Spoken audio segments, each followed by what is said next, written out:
And the bill continues to shift the risk of cost overruns or cancellations from the utility and its shareholders to customers.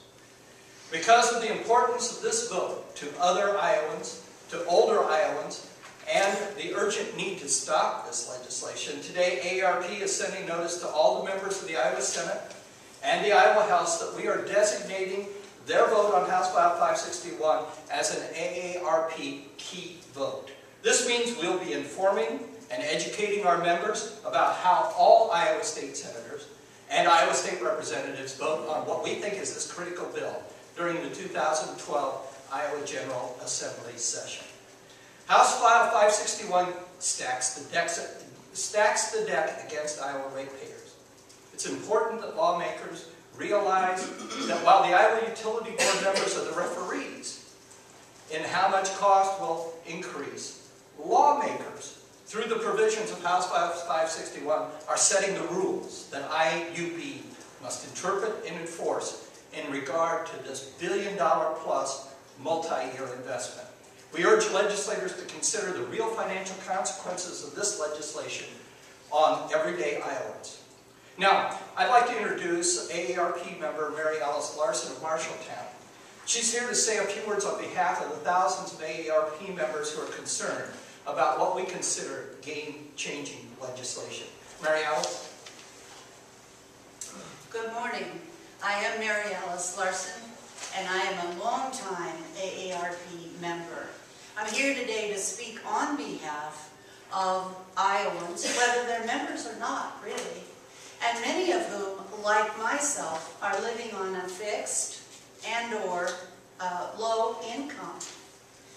Last week, I was privileged to be at the Senate subcommittee hearing, or committee hearing on Commerce, and I was very impressed with the senators on whatever position they were taking. They did an admirable job of making their positions clear.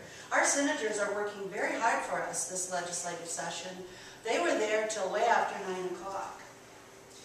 But as I read House File 561, an analogy comes to mind. And at the risk of sounding a little bit like Sophia on the Golden Girls, picture it. You are sitting in your living room enjoying the beautiful day, and the doorbell rings. You answer the doorbell, and it is one of your friendly representatives of a local car dealership. And he's a great guy. You invite him in, you give him a cup of coffee, you have a little chat, and he says to you, "We've been thinking, you need a new car. A better car, one that is more energy efficient. And we're thinking about developing and building this new car, and we think you need it." And you say, "Whoa, wait a minute, I like my car. It's a great car. I don't really think I need another new car." Well, that's right, because it's going to take 10 to 12 years before you would get the car if we decide to build it. But here's what we're going to do.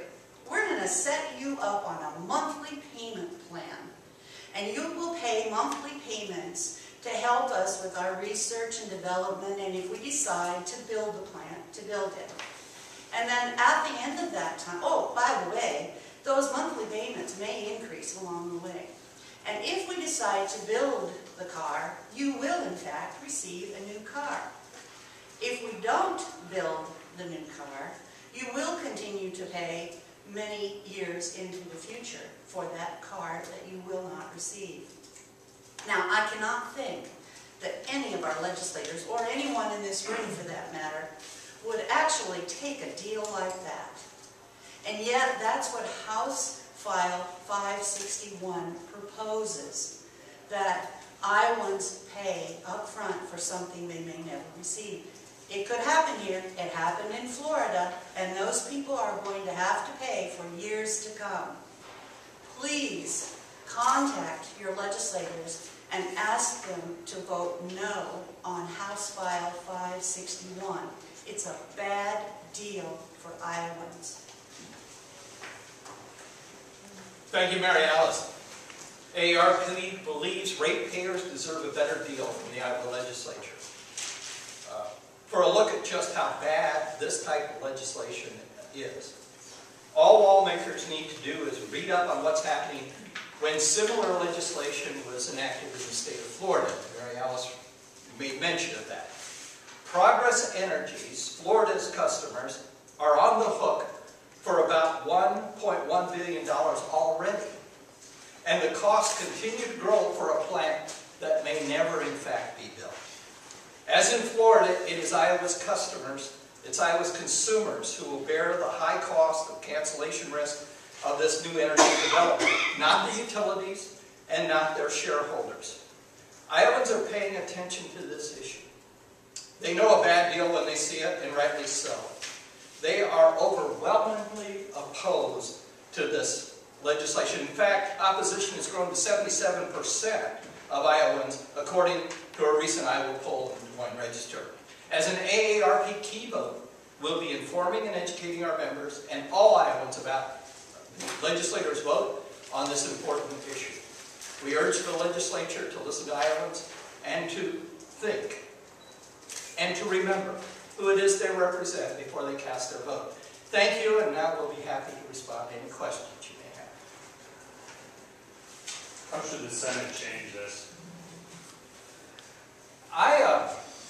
I think that those three issues that we talked about, Dave, one is there needs to be a hard cap in the bill and a guarantee that any cost sharing by consumers would not exceed either a specific dollar amount, which would be our preference, or at the worst case scenario, a percentage of the cost. I think that that is kind of one of the principal keynotes. But more than that, this whole idea that the risk and reward is shifted in this bill in a way that I think is unprecedented. My understanding, and I'll be glad to be corrected, of an investor-owned utility, and frankly capitalism in general, is that folks with capital put that capital at risk for some reward. In this bill, it is the consumers who are putting the capital at risk. And it is the investors, the stakeholders, and the company, Berkshire Hathaway, for example, the parent company, and Mid-American shareholders who will not only evade risk, but also gain all of the benefits. Yeah. And the bigger issue is that there's really no guarantee that the plant will be, in fact, built. If the plant, either because of new federal regulations, new state regulations, there could be any number of reasons why the cost escalate. If the Mid-America decides, oh, well, we're not going to do this after all, customers will bear the entire cost of not only attributed to that point, but the ongoing cost.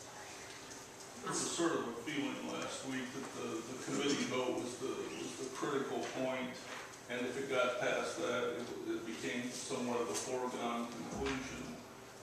Are you sort of operating under the feeling that the Senate is going to send this to the governor, or do you think this effort is something that will make them think twice? Well, we are hoping that, in fact, this effort does cause a reconsideration on the floor of the Senate.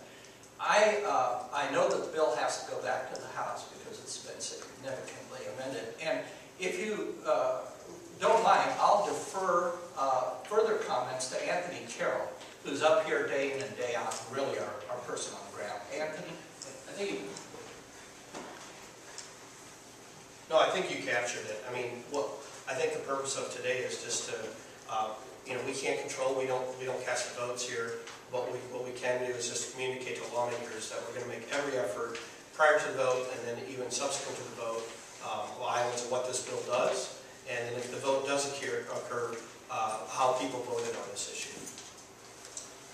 It seems like the two things juxtaposed here are Mid-American can supply a lot of money to candidates. Older Iowans vote in big numbers and can supply a lot of votes in the fall campaign. Is that sort of what we're going to see do out here? Well, I think the reason we're having this press conference is that we want to keep the subject pertinent to the legislation.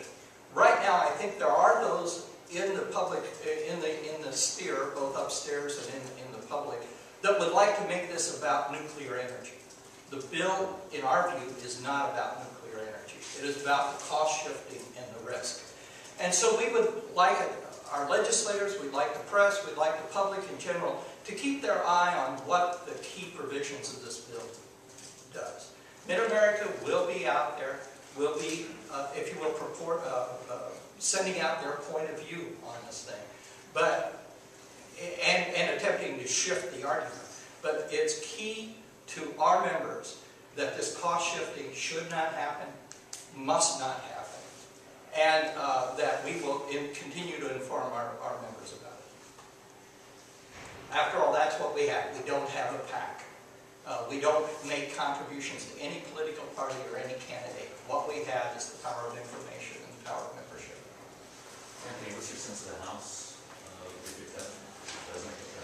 Yeah, in the sense of the House, yeah, I'm not going to make any predictions. All what I can, it's moving both in the Senate and the House in terms of people's positions daily, if not hourly, if not to the minute. So we see that last week in terms of what people are saying and how things change quickly. So I'm not going to make any predictions.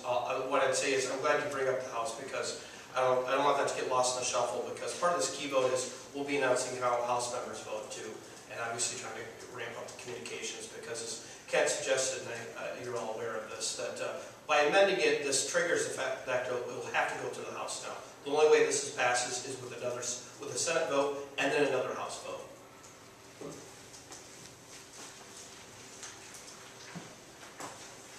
Is there any? Well, thank you very much for your attention, and you'll be hearing more from us as the weeks go on, and hopefully to the speedy conclusion of this legislative session. Thank you very much.